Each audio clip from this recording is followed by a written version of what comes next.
안녕하십니까. 화요일에 끝내주는 남자 토마토 투자클럽 최배원 전문가입니다. 오늘 시장을 보면서 한 줄 평을 한다면 바로 코스피 2000포인트 안착할까. 우리가 그동안 그렇게도 기다렸던 코스피가 오늘 2001포인트로 종가로 2.1포인트를 기록했습니다. 과연 계속해서 잘 달릴 수 있을까? 그리고 2000포인트 시대가 계속 유지될까? 그에 대해서 좀 알아보는 시간을 갖도록 하고요. 오늘 전체적인 시장을 끝내드리도록 하겠습니다.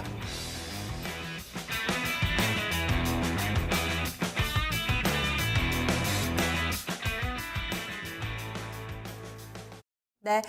5개월 만입니다. 코스피 지수가 2000선을 회복했습니다. 하지만 아직은 회복입니다. 안착, 여기에 물음표가 달렸는데요. 이제 이것이 마침표로 바뀌려면 과연 어떤 부분이 뒷받침돼야 할지, 꾸준히 상승 추세를 그려갈 수 있을지 자세한 이야기 나눠보겠습니다. 오늘을 끝내준 남자는요, 토마토 투자클럽 최병훈 전문가 모셨습니다. 안녕하세요. 안녕하십니까. 네.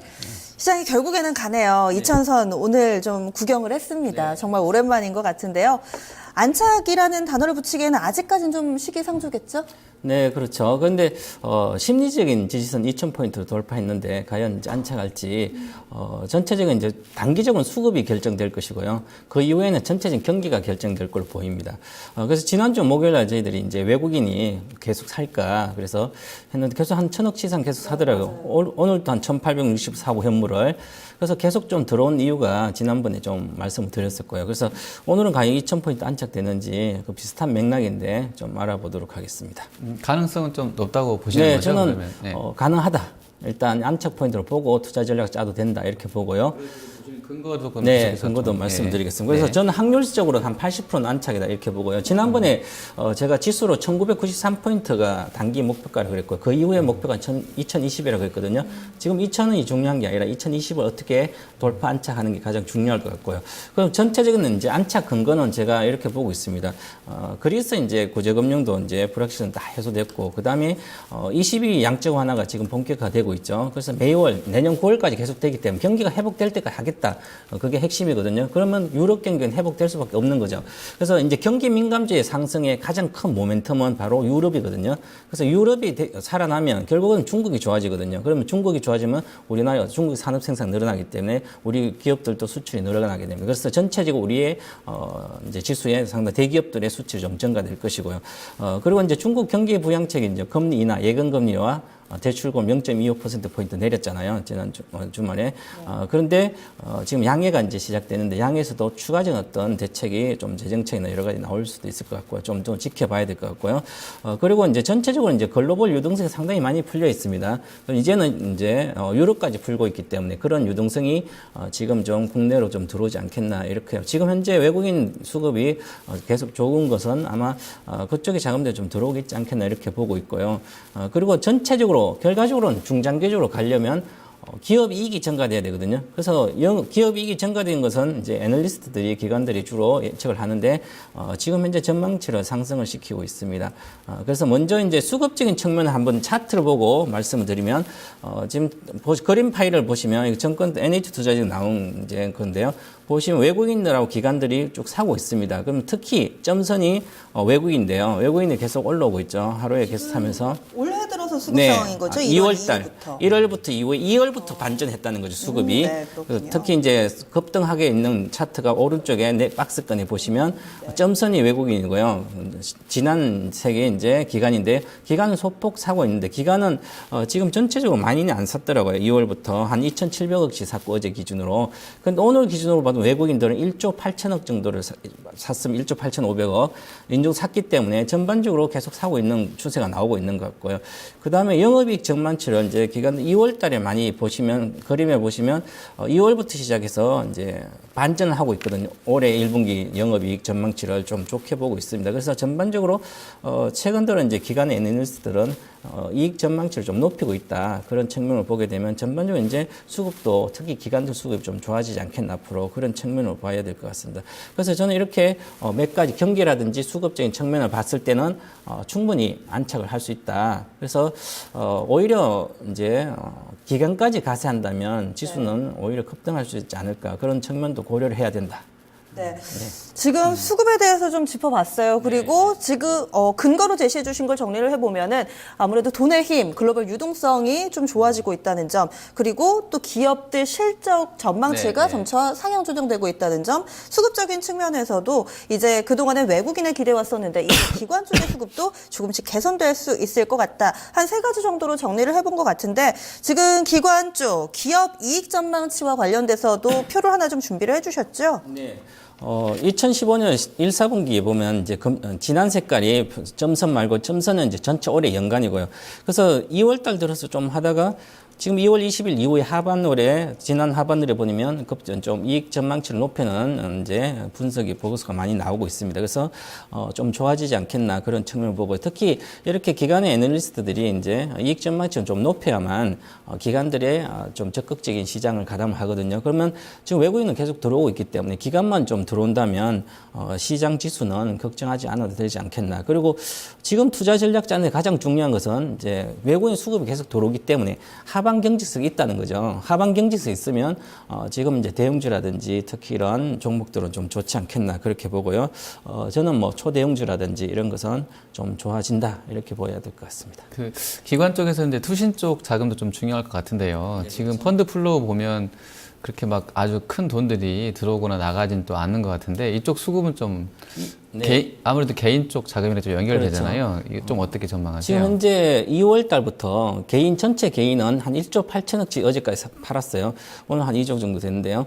그리고 투신권에 판 것은 오히려 800억 정도밖에 안 팔았거든요. 그러면 이제 펀드 쪽에서는 한매는 좀 적고 일반 직접 투자자라든지 이런 쪽에 많이 판 것 같고요. 그래서 투신은 오히려 뭐 전체 누적으로 보더라도 지금까지 어제까지 800억치밖에 안 팔았기 때문에 펀드에서 많이 나가진 않고 있다. 그래서 과거에 2,000포인트 자주 왔기 때문에 그때 거의 다 한매를 하지 않았나 이런 측면을 보고요. 오히려 한매 분류는 좀 있을까요? 새롭게 좀 새돈이. 그렇죠. 지금은 아직 안 될 것 같고요. 아마 2020 돌파 2,100대에 가서 그때 아마 여기서 좀 확 올라줘야. 그죠? 그래서 여기서 끌어올릴 수 있는 힘이 과연 어디 있냐 보면 지금 현재 자금이 들어오는 성격이 보면 중장기 투자자거든요. 지금 2월부터 연기금이 지금 1조 1천억씩 샀습니다. 어제부터까지 1조 1천억 사고 외국인이 샀잖아요. 그러면 중장기 투자자가 지금 사놓고 물량을 다 받고 있다는 거죠. 그럼 이제는 시세는 결국은 투신권이라든지 이런 데서 좀만 받쳐주면 쉽게 올라간다 이렇게 봐야 돼요. 이게 그러니까 저희도 항상 이 시장에 있으면서 이게 좀 애매하고 답이 아직도 안 나오는데요. 20, 30년 됐어도 예를 들어서 금리가 떨어지고 더 이제 그러니까 그냥 이론적으로는 금리가 떨어지면 뭐 기업도 투자를 늘린다고 그러고 개인들도 또 소비를 많이 하고 돈을 더 쓴다고 그러는데 실제로는 사실 이 금리라는 게 이제 경기 판단의 지표가 되기도 하기 때문에 금리가 낮으면 더 이제 또 움츠러들기도 하잖아요. 네, 돈을 그렇죠. 덜 쓰게 되고 금리가 1%밖에 안 나오는 예금에다 오히려 돈을 더 넣게 되고 뭐 이런 상황이라 공격적으로 좀 안 움직일 수도 있어서 네. 오히려 이제 뭐 금리가 좀 올라가야 그런 신호가 나와야 개인들이 좀 위험 자산으로 움직일 수도 있을 것 같은데 그런 부분 좀 어떻게 전반적으로 경기 네, 흐름과도 맞습니다. 연관이 좀 있는 것 네. 같은데 저금리가 된다는 것은 경기가 불황이라는 얘기죠. 그죠? 불황일 때는 소비가 이루어지지 않습니다. 그죠? 그리고 또한 개인이 투자를 할 수 있는 기반이 되려면 지수가 많이 가서 주식으로 주변에 돈 벌었다든 아니면 펀드가 좀 돈이 되면 한매를 한다 이렇게 해서라도 소비를 할 수가 있거든요. 그러면 선순환이 되는데 지금은 아직 지수도 2,000포인트고 그러면 추가적인 지수가 좀 가야만 될 것 같고 그리고 좀 길게 보면 결국은 중국의 어떤 경기가 좀 살아난 2, 3분기 정도 지표가 나올 것 같습니다. 그러면 오히려 뭐 중반 이후에 하반기 때는 개인까지 좀 가세하지 않겠나. 지금은 개인은 들어올 수 있는 구조는 전혀 아니다 이렇게 봐야 될 것 같습니다. 자 그러면은 네. 전략적으로 좀 큰 네. 종목들이 움직일 수 있을 것 같은데 이게 이슈로 좀 연결이 될 것 같아요. 지금 삼성전자 다음에 이제 현대차 오늘 움직였고요. 이제 기관화 장세라고 하면 전문가님 말씀대로요. 다음번은 IT 자동차 다음번에 좀 어떤 쪽으로 순환매가 좀 돌 수 있을까요? 이제 질문을 이제 그렇게 하시니까 이제 보시니까 저도 한번 고민을 많이 해봤거든요. 해봤는데 최근에 건설주 오른 것은 어떤 추세적인 어떤 업황 자체가 주택 산업 자체가 사이클상 성장에 들어갔기 때문에 추세적인 가는 것 같고요. 나머지 이제 업종들 중에 조선주라 이런 것은 기술적 반등이었던 영역인 것 같습니다. 그래서 삼성전자도 지금 모멘텀 때문에 좀 올라가고 있고 그 다음에 현대차는 외국인 수급 때문에 지난주에 말씀드렸듯이 외국인이 현대차라는 기아차, 현대모비스 이런 거 사고 있기 때문에 당장은 안 올라도 오히려 쉽게 이제 올라갈 수 있다 다음번에. 그래서 이번에 오늘 올랐잖아요 많이. 그래서 네네. 이제 올랐고 그 다음 주자는 과연 이제 밸류에이션 가치도 있으면서 낙폭가대한 주식이 자동차 주거든요. 그러면 결과적으로 지금 가격 메리트가 있는 업종이 은행주예요. 그래서 이번엔 은행주가 한번 다시 뛰지 않겠나 그렇게 보고요.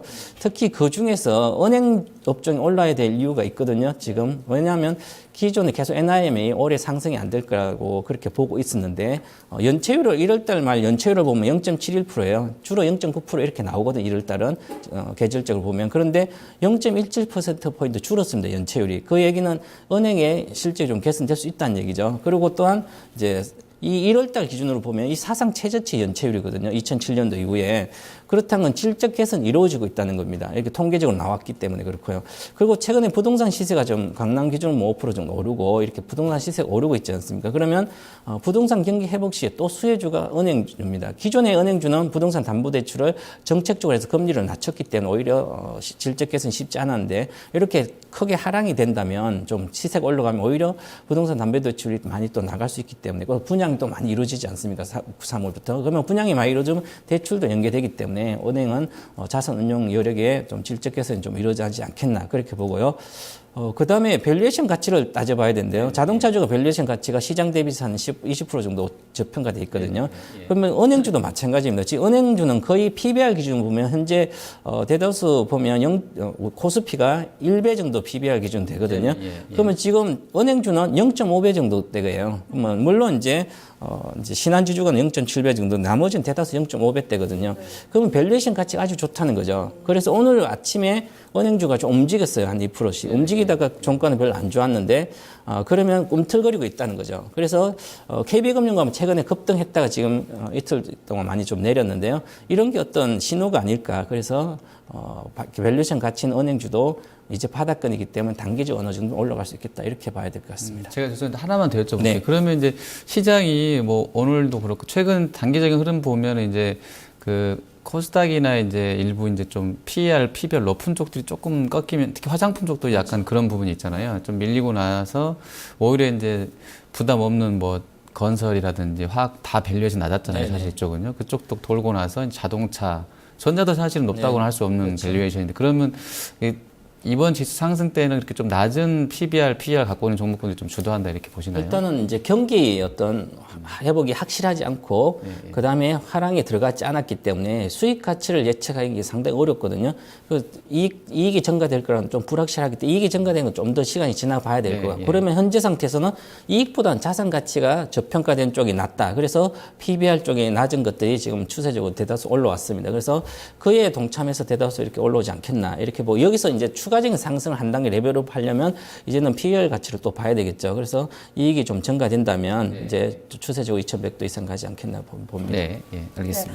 네. 은행주에 대해서까지 이야기를 좀 들어봤고요. 그리고 또 개별 종목으로 넘어오고 또 코스닥 시장에 보면은 셀트리온이 다시 엿새 만에 좀 상승입니다. 너무나도 좀 상승 이유에 대해서 명확하게 한 가지로 좀 시장에서 보고 있는데요. 그동안에 발목을 잡았던 부분, 이 미국 쪽의 FDA 쪽에서 램시마 허가가 좀 지연될 것이다 라는 내용으로 빠졌다가 괜찮다라는 증권사 레포트에 또 바로 반등을 했습니다.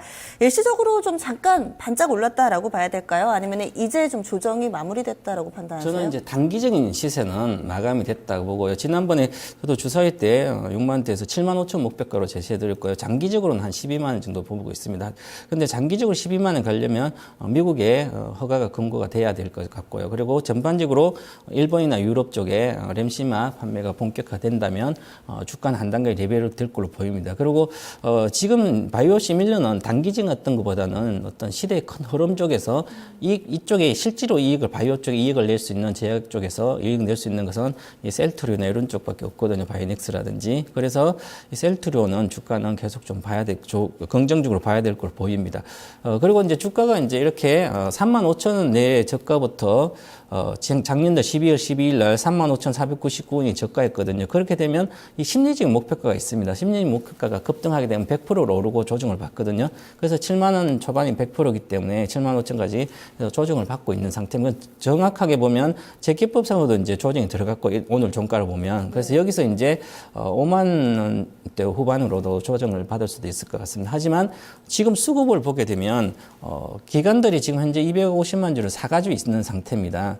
그리고 지금 이제 지난 2월 6일부터 샀고요. 외국인들은 한 50만 주 순매도가 됐고, 그러면 이제 이 기관들이 사놓은 주식을 지금 팔질 않았거든요. 이게 급등했을 때 어떤 하나의 매수 주체 세력이 팔지 않고 행보 조정을 하게 되면 다시 한번 급등을 하게 되거든요. 그때 주로 이제 나오시면 될 것 같고, 지금은 아직은 긍정적인 시각으로 좀 봐야 된다. 그렇게 보고요. 3월에는 계속 이런 바이오 시미즈 모멘텀이 계속 유지될 걸로 보입니다. 그래서 확인하고 천천히 해도 되지 않겠나 보여집니다. 오늘 셀트리온이 이렇게 강하면서 다른 바이오주들도 상대적으로 좀 강했는데 그럼 3월 내내 이들 종목들에 대한 트레이딩은 가능하다라고 보시는 저는 거죠? 다이론 바이오는 시세가 거의 마감됐다고 보고 있고요. 네. 이제 메디톡스뿐만 아니라 대다수 그러면 이제 셀트리온이라든지 이런 바이넥스라든지 이런 쪽은 실적이 직접적으로 연계돼서 실적이 나오고 있는 종목들이거든요. 그런 것은 좀 길게 봐도 되지만 실적이 연계되지 않는 종목들은 좀 고평가다 이렇게 봐야 될 것 같습니다. 네. 그러면 뭐 보톡스, 뭐 필러, 그다음에 그 의료기기 쪽, 뭐 미용, 성형 이런 쪽도 좀 최근에 주춤하잖아요. 네, 아무래도 그렇죠. 아무래도 좀 많이 좀 주춤한데 그런 쪽도 같이 연결해서 좀 쉴 수 있다고 보세요. 그렇죠. 뭐 인바디 같은 경우도 보게 되면 예. 거래가 많이 실리고 나서 이제 박스권 상당히 평균가를 깨고 내려와 있는 상태거든요. 그렇다면 결과적으로는 좀 장기적은 아니지만 네네, 예. 중기적으로는 다 조정이 들어갔다는 거거든요. 그리고 또 메드톡스 같은 것도 보더라도 지난번 거래가 어느 정도 실리고 2월 9일 네, 그 주간에 실리고 내려와서 지금 제 기법으로도 보면 네, 상단 밴드를 내려와 있습니다. 그렇다는 것은 일단은 주봉상으로는 조정이 들어갔다는 얘기죠. 그러면 지수는 지금 이제 셀트리온이나 이런 것 때문에 절대 뭐 크게 빠지지 않을 것 같은데 코스닥이요? 쇼핑주라든지. 예. 그런데 종목별로는 벌써 이제 시세가 마감되는 종목이 많다. 그렇게 보고 지금 중소형주 중에 특히 거래소도 마찬가지로 거래가 없던 종목들이 지금 급등을 하고 있었죠. 최근적으로. 그러면 이게 무슨 얘기냐면 4월부터 이제 상한가가 30% 늘어난다면 네네, 예. 어떻게 보면 이제 시점은 이제 어떤 세력들이 주가를 움직이기 상당히 어렵거든요. 네네. 그런 측면으로 본다면 이번 달에 거의 다 시세를 내고 나와야 되지 않겠나 빠져서 그런 측면에서 저는 거래가 없던 게 급등한 것은 좀 봐야 되지 않. 그렇게 해서 이번 달에 거래 없던 게 급등하면 그동안 장기적 물려있던 분들은 좀 이익 실현이든지 나오는 게 좋다. 아, 오히려 전문가님은 그런 네. 그 급등락 그 이전에 미리 좀 시세가 그렇죠. 좀 마무리될 거라고 보시는 그런 관점이죠. 네, 그렇죠. 아, 네, 알겠습니다. 저 내일장 전망 좀 해보겠습니다. 일단 코스피는 이제 2000선 이제 찍었고요. 뭐 코스닥은 그냥 요즘 관심이 별로 없는 것 같은데 지수는 계속 좀 순항하고 있거든요. 네. 계속 좀 고점을 높이는 상황인데 각각의 지수 전망은 좀 어떻게 하고 계십니까? 네, 코스피 단기 목표 지수는 한 2020포인트. 제가 계속 2000포인트는 그렇죠. 2000포인트는 네. 심리적이기 때문에 실제로 저의 어떤 기법상 보면 전혀 의미가 없는 거고요. 네, 그래서 예. 2020포인트를 안착 여부입니다. 월봉이 기준이거든요. 월봉 네, 기준 예. 2020포인트가 월봉의 박스권 상단이에요. 그래서 이것을 돌파를 하게 되면 이제 그 이후에 논다면 지수는 생각보다 상당히 급등할 수도 있을 것 같고요. 네, 예. 그래서 그 중요한 지수대는 그거다. 그리고 단기 지지선은 내려가더라도 1975포인트 정도는 지지할 거로 보입니다. 그리고 재료는 또 뭐가 있을까요? 이렇게 좀 네, 판단해 상승 보면. 재료는 결국은 이제 네. 지금 보시면 이제 건설 업종들은 추세적인 상승이 나오고 있는 상태, 수급도 그렇고요. 그리고 이제 자동차주의 시총을 많이 차지하는 현대차, 기아차뿐만 현대모비스도 오르고 있습니다. 외국인 수급 때문에. 그래서 결국은 외국인 수급이 어느 정도 2020을 돌파해서 안착하는 흐름을 외국인이 일단 선두적인 역할을 할 것이고 그 이후에 2100대 올려가는 것은 기간이 들어와야 되고요. 투신권이 안 그러면 현재 같은 경우 좀 재료가 될까요? 중국 모멘텀들이. 네, 중국 모멘텀 네. 좀 지켜봐야 되는데요. 예. 추가적인 어떤 이제 5일날 목표 그 GDP 성장률이 나옵니다. 네네, 네. 나와서 뭐 7% 이하로 내려가지 않는다면 큰 악재는 아닌 것 같고요. 그리고 전체적으로 뭐 나머지 뭐 태양광 쪽 이런 쪽에 환경 친화적 쪽에 또한 투자를 강화한다면 그쪽 섹터도 좀 이렇게 좋을 것 같고요. 그래서 전반적으로 하방 경제성은 확실히 있다. 그런 측면으로 좀 이해를 하면 좋을 것 그리고 같습니다. 소형주랑 코스닥은 좀 중소형주랑 같이 움직였잖아요. 네. 그쪽은 좀 어떻게 보세요? 소형주도 오늘 또 신고가 낸 것 같은데. 네, 그렇죠. 예. 소형주가 지금 계속하고 있지 않습니까? 네, 그래서 아까 예. 말씀드렸듯이 3월에 아마 다 소형주는 시세가 마감될 것 같습니다. 그래서 그 전에 상한가 폭이 확대되기 전에 아마 시세를 유도하고 있지 않나 그런 제도는 좀 보고 있고요. 그리고 이 소형주가 이렇게 급등하고 나서 그 다음에 소형주가 안 가고 지수가 가버리면 소형주들이 많이 빠집니다. 많이 올라갔던 종목이. 옛날에 2007년도, 2006년도 1년간 주가가 지수가 안 갔거든요. 코스피. 그러고 나서 2007년도 4월부터 지수가 갈 때 코스닥 소형주는 코스피 소형주가 대다수 그 1년 동안 두세 배 막 올라왔거든요. 근데 그 3개월 만에 거의 반타작이 됐어요. 제자리 다 갔거든요. 네네, 예. 그래서 혹시 이제 물론 지금 당장은 코스닥도 좋은 회사들이 실적이 괜찮게 받쳐주고 있습니다. 네네. 특히 대형주도 마찬가지고 그렇게 지수는 문제가 아닌데 종목별로 꼭 리스크 관리를 하시라 이렇게 말씀드리겠습니다. 대형주 쪽에 좀 더 무게를 두고 계시네요. 그럼 이어서 한판 승부 띄워보겠습니다. 내일장 승부처는요? 네, 한판 승부는 NH투자증권입니다. 요즘은 제가 한판 승부 좀 하더라고요. 네. 그래서 지난주, 지지난주 2주 연속 건설주 가져오셔가지고. 건설주하고 네. 지난해 좋았어요. 다이램산업이었죠. 그러니까요. 큰 그래서 수익을 주셨는데. 그전에는 네. 저는 바닥권에서 이렇게 추천을 하는 거 좋아하거든요. 시청자에 따라 하면 네. 이거 혹시 물리면 안 되니까 그래서 기다리면 가는 종목들. 근데 NH투자증권은 벌써 많이 올라왔습니다. 근데 저는 NH투자 좀 길게 봐도 좋을 것 같고요. 네. 특히 정권주의 모멘텀이 또 있거든요. 여러 가지 이제 시장 활성화 대책도 있지만 그보다도 더 중요한 게 추가 금리 인하도 우리나라도 할 수밖에 없지 않겠나. 그러면 3월 12일 날 금통위가 있고요. 이제 4월 9일 날 있거든요. 그러면 3월 12일 날 다음 주 목요일 안 한다면 4월 9일은 반드시 좀 해야 될 것 같고요. 그리고 가장 적절한 시기는 저는 뭐 기존부터 이야기했지만 이제 4월 9일이 되지 않겠나 그렇게 보고요. 그날이 의미가 있나요? 어떤 그 그래서 시간상으로 좀 어떤 시기상으로 보면 네. 이제 중국의 어떤 정책이 다 완료가 되고 나서 1분기 실적과 맞물려서 어느 정도 실적이 좀 나오는 시점에서 1분기 실적이 좀 개선된 게 경기 민감이 좀 있거든요. 그때 금리 인하를 먼저 4월 9일 해놓고 그 이후에 1분기 실적이 어느 정도 나오고 난 상태에서 재정 정책까지 같이 해준다면 우리 시세는 크게 뽑을 수 있는 타이밍이지 않겠나 그렇게 보고 있습니다. 네. 지금 보면은 직전 고점 부분까지 다시금 좀 올라와 있는데요. 전략을 세우자면은 좀 어디에서 접근해 보는 게 좋을까요?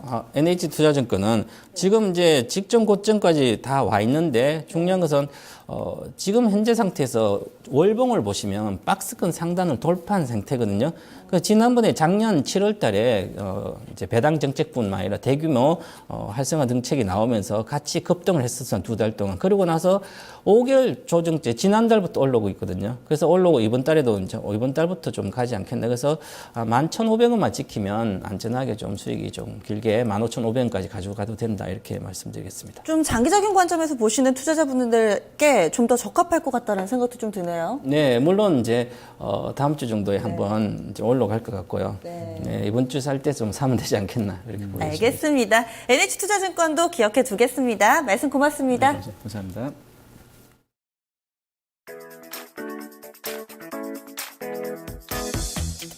(3월 4일) 수요일 경제지표 일정입니다. 오늘 밤 미국에서는 2월 총 자동차 판매량 발표됩니다. 주간 원유 재고도 나오는데요. 이에 따라서 이 국제유가가 어떻게 움직일지 체크해 보셔야겠습니다. 유럽에서는 1월 생산자 물가 나옵니다. 내일 우리나라에서는 2월 외환 보유고 발표되고요. 중국 쪽에서는 정협이 이어지고 있는 가운데 경제지표 한 가지 있습니다. 2월 HSBC 서비스업 PMI 나옵니다. 예상치 51.8입니다. 추가 상장 일정 보겠습니다. 루트로닉과 TSA는 스톡옵션 물량 추가 상장이 있습니다. 보르네오와 대성산업은 유상증자 물량 추가 상장하고요. 큐보스, 다원시스, 젠백스 테크놀로지, 신주인수권 행사 물량 추가 상장이 있습니다. KDC, 네오아레나는 전화사채 물량 추가 상장합니다. 네, 자, 유동성 랠리 좀 이어지고 있습니다. 자, 코스피가 이제 2,000선에서 종가 마감을 했는데요. 내일도 추가 상승 나오기를 좀 기대해 보겠습니다. 시청해주신 여러분 고맙습니다.